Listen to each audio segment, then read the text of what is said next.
Selamat siang para netizen dimanapun kita berada, salam inspirasi bagi kita semua ya. Wajah kecut Jokowi saat mendengar putusan Mahkamah Konstitusi soal presidensial threshold 20% ya, ambang batas ya. Ini diputuskan menjadi 0%. Artinya apa? Artinya secara tidak langsung semua partai bisa mengajukan calon presiden dan wakil presiden di tahun 2029. MK pencalonan di Dapus tanggapan presiden. Ya itu kan keputusan final dan mengikat. Kita semua harus menghormati apa yang sudah diputuskan oleh MK. Padahal di banyak alternatif calon Bang ke depan. Ya harapannya kan seperti itu. Sehingga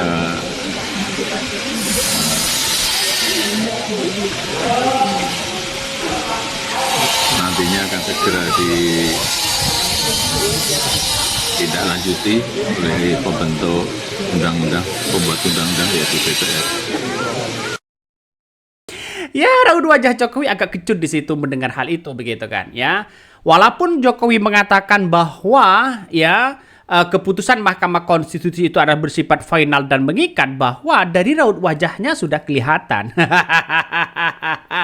Kelihatan bagaimana, Bang? Ya, kelihatan begitu bahwa ya bisa saja Gibran agak menipis untuk menjadi calon presiden di tahun 2029. Kenapa? Ya, kalau soal kalau sudah partai-partai besar berbondong-bondong untuk mengajukan dirinya untuk menjadi calon presiden, seperti Bahlil, seperti Zulkifli, seperti AHY, seperti Prabowo begitu kan? Jalan satu-satunya Gibran adalah berangkat dari PSI yang 0%. Ngeri bos, benar nggak begitu kan? Artinya secara tidak langsung ya, pertanyaannya dari netizen adalah kalau belum masuk parlemen ya mungkin walaupun mau calon presiden mungkin dampaknya 1% dan sebagainya begitu kan. Nah, makanya dengan inilah menteri-menteri Prabowo hari ini nampaknya ya 1 tahun 2 tahun ini akan berbondong-bondong untuk mencitrakan dirinya. Bisa dianggap bekerja, bisa dianggap ini begitu kan, para ketua-ketua umum partai. Kenapa? Karena bisa dilihat untuk menjadi calon presiden.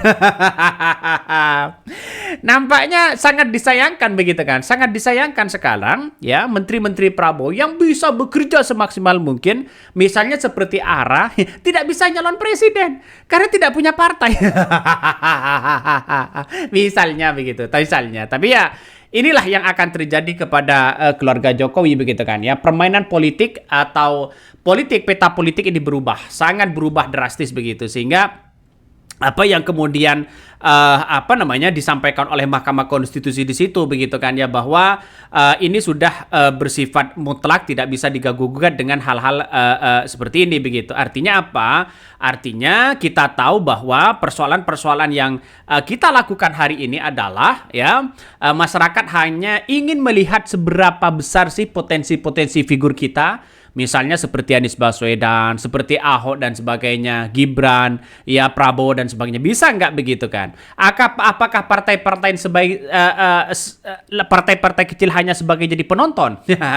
Saya kira juga tidak begitu kan. Seperti Fahri Hamzah bisa saja masuk di Gelora, ya menjadi calon presiden dan wakil presiden. Ya, Fahri Hamzah sudah menyebutkan sendiri bahwa ya inilah yang akan terjadi, kebebasan di situ begitu kan, bahwa sosok figur yang punya potensi akan menjadi calon presiden daripada nganggur.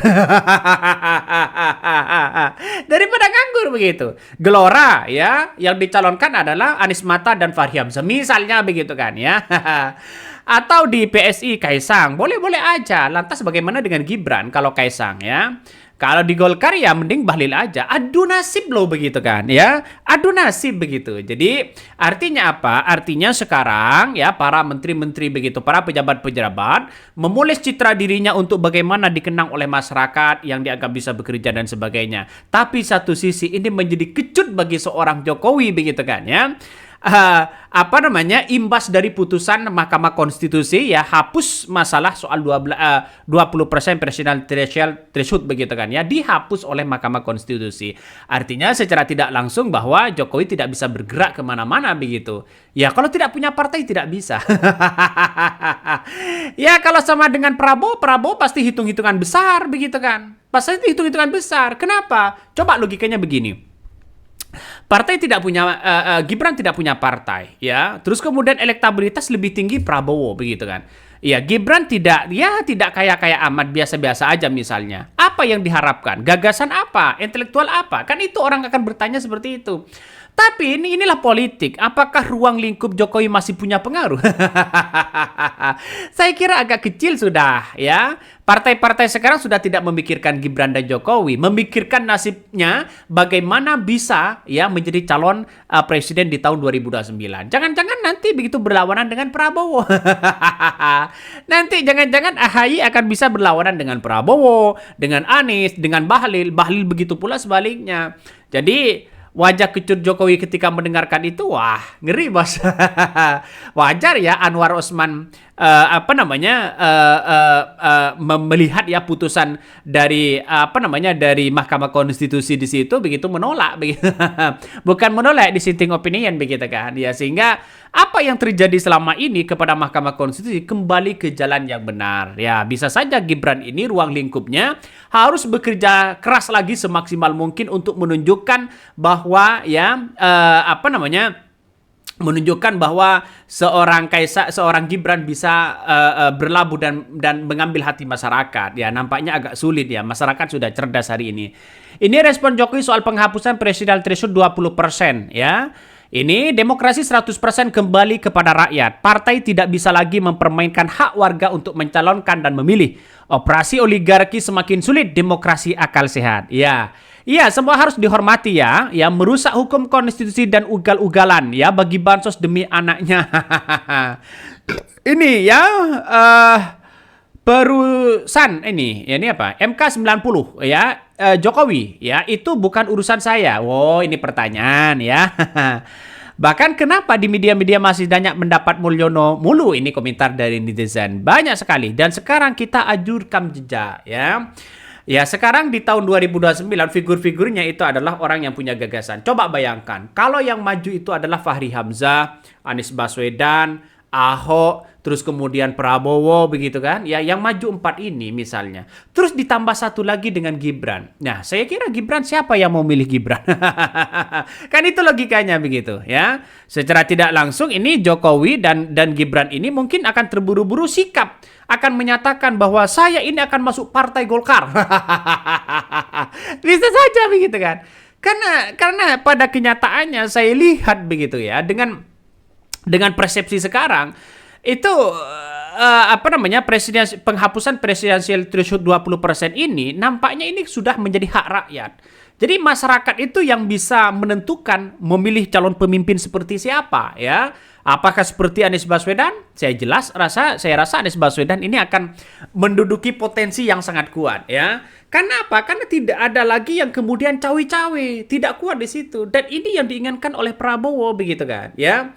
Makanya dengan adanya seperti ini, Jokowi sudah kalang kabut sana sini, tidak punya kendaraan politik ya. Makanya saya sering mengatakan kendaraan politik itu lebih menguntungkan begitu kan, lebih kuat dibandingkan dengan seorang Jokowi. Kita buktikan aja, PDP akan mengajukan sendiri nantinya. Berapa calon? Kalau ada 5 calon, wah, ngeri-ngeri sedap bos, 5 calon ini. Jadi 5 calon begitu kan, bagaimana nanti saat debat? Saat debat ini gimana nanti begitu ya? Bisa saja satu segmen sudah diisi ya 5 pertanyaan dan 10 pertanyaan. Ngeri-ngeri sedap mas gitu. Satu orang ya 5 pertanyaan. Bayangkan. Jadi apakah mampu seorang Gibran? Kan pertanyaannya itu begitu kan ya. Pertanyaan dari Anies dari Pak Mahfud aja begitu kan ya agak melempem di situ. Apalagi 5 pertanyaan. Ini kan ngeri-ngeri sedap ya. Jadi artinya apa? Artinya saya kira bahwa ini begitu kan, bisa saja Jokowi ini gagal untuk membidik anaknya bagaimana menjadi seorang presiden nantinya di tahun 2029. Saya memahami dan menganalisa seperti itu dengan adanya situasi dengan putusan Mahkamah Konstitusi. Ya, ini akan peta politiknya akan berubah. Ya, peta politiknya akan berubah. Maka Prabowo dan partai-partai dan partai pengusung mungkin akan berubah. Bisa saja ambiar. Bisa saja ambiar dengan hal-hal kayak begitu. Jadi artinya apa? Artinya apa yang kemudian menjadi putusan Mahkamah Konstitusi tersebut begitu kan ya. Ini menjadi final, bahkan masyarakat memilih dan menentukan sikap seperti apa pemimpin yang kita pilih. Apakah dinasti politik? Apakah keturunan Mulyono atau siapa? Kalau soal seperti ini sebaiknya yang diminta komentarnya itu Pak SBY dan Ibu Megawati ya, yang notabene adalah pendiri dan ketua umum partai sekaligus mantan presiden. Lah ini yang diminta komentar justru orang yang pernah membuat MK jadi apa ini? Membuat MK jadi bulan-bulanan, gegara cawi-cawi demi untuk meloloskan sang anak begitu kan. Wajar kalau kita Anwar Usman begitu kabarnya dissenting opinion begitu kan. Artinya tidak sepakat dengan hal kayak begituan. Ada apa di balik ini semua? Nah, jangan-jangan ya bisa indikator kuat begitu kan. Ya jangan-jangan ya indikator kuat kita adalah ya Gibran Anwar Usman di situ begitu. Jadi ya ini menjadi ancaman juga begitu kepada seorang Gibran ya, tidak lagi nanti yang dinasti politik yang sana sini. Rakyat sudah membelakan kebebasan. Jadi artinya apa? Cawe-cawe itu agak kemungkinan akan lemah ya. Bagaimana untuk bisa cawe-cawe? Partai Golkar bisa mengajukan kadernya sendiri untuk menjadi calon presiden misalnya begitu kan. Jadi saya kira koalisinya agak sedikit nantinya begitu. Partai-partai kecil bisa saja. Partai buruh yang ingin ngebet begitu kan ya menjadi calon presiden silakan daftar nanti. PSI ya nampaknya PSI siapa sih? Kalau Grace Natali silahkan begitu. Kalau Kaisang ini malah jadi rebutan dengan Gibran. Malah jadi rebutan. Jadi kalau Kaisang maju ya Gibran maju juga ya, jadi rebutan menjadi presiden nantinya begitu.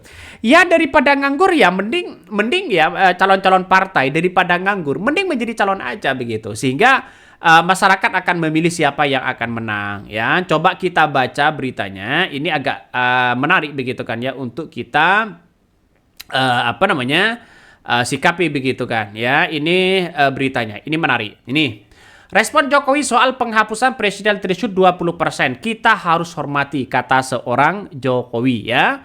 Presiden ke-7 RI Joko Widodo merespon putusan Mahkamah Konstitusi ya MK yang menghapus persyaratan ambang batas pencalonan presiden atau presidential threshold 20% yang diatur dalam undang-undang. Ya tersilahkan, kata orang Jokowi. Itu bersifat final, nggak ada masalah. Tapi dalam hatinya begitu kan ya. Ya taulah gerak-gerik dari wajah seorang Jokowi. Ya nampaknya seorang Gibran ini mentok hanya menjadi wakil presiden. Mentok di situ begitu wakil presiden. Ya tidak lagi mungkin ya berlabuh dengan yang lain. Karena ini kan rekam jejak Gibran kan itu-itu aja mereka begitu. Ya atau jangan-jangan Gibran dipersiapkan sekarang untuk menjadi presiden. Ya harus semangat sana sini begitu kan. Padahal keputusan Mahkamah Konstitusi sudah jelas begitu kan ya. Bahwa siapapun boleh, partai-partai apapun boleh berhak begitu kan mengusulkan calon presiden dan wakil presiden. Silakan Gibran mau maju. Yang penting ada kendaraan politik. Nah pertanyaannya sekarang kendaraan politik yang mana yang harus kita kendarai, yang harus dikendari oleh seorang Gibran? Nampaknya ya masih banyak pertanyaan-pertanyaan itu. Padahal yang diherankan begitu kan, padahal MK juga sama ya. Ada Suhartoyo, ada Saldi Isra, juga ada Arif siapa begitu kan ya. Juga semuanya sama mereka. Ya, kok beda? Terasa beda begitu kan ya, antara rezim Jokowi, MK ini sama dengan Prabowo begitu. Artinya orang-orangnya sama. Kenapa kok sekarang agak berbeda? Apakah sudah bertaubat atau kembali ke jalan yang benar? Itu banyak sekali yang menanyakan soal-soal itu. Jadi saya kira mungkin salah satu yang menjadi indikator kekuatan dari masyarakat atas desakan-desakan itu bahwa ya hal-hal yang kemudian dilakukan oleh partai ya, ambang batas di situ 20% ya, 20% ambang batas di situ, mungkin partai-partai kecil mungkin tidak bisa lagi menyodorkan kader terbaiknya di situ, sehingga kader-kader besar begitu kan ya menjadi otoritas kekuatan yang sehingga bisa mengontrol ya yang bawah ya, yang partai-partai yang kecil begitu kan, seperti Gelora, seperti yang lain tidak masuk parlemen, dikontrol, mereka diajak berkoalisi, sehingga muncullah begitu kan ya di parlemen parlemen, ya nantinya begitu kan, ya dikunci orang-orang yang punya potensial, yang seharusnya mengajukan nama ini dikunci mereka dengan apa? Presidensial threshold 20%, dan sekarang sudah dihapus mereka, ya silakan di parlemen saling mengajukan calon-calon terbaiknya dan dipersiapkan dari sekarang. Wah, nampaknya ya kita tahulah begitu kan, ya nanti di 1 tahun lagi akan kelihatan siapa sosok yang akan dipersiapkan. Ya Prabowo nanti bisa jadi kalah pamor dan sebagainya begitu kan, berbondong-bondong cari pamor. Baik Gibran, ya siapapun di situ begitu kan, cari pamor sana sini untuk menunjukkan ya di tahun 2029 biar dipilih oleh masyarakat. Kan ngeri bos. Ngeri. Kira-kira Fahri dapat berapa persen? Bahlil dapat berapa persen? Siapa yang memilih? Kan itu pertanyaannya. Ya namanya politik kan kita tidak tahu begitu kan, ya apalagi Gibran. Jangan-jangan Gibran yang dikunci. Oke, mungkin itu yang kami sampaikan ya. Tonton terus channel Hodari Podcast Rakyat ini. Jangan lupa di subscribe.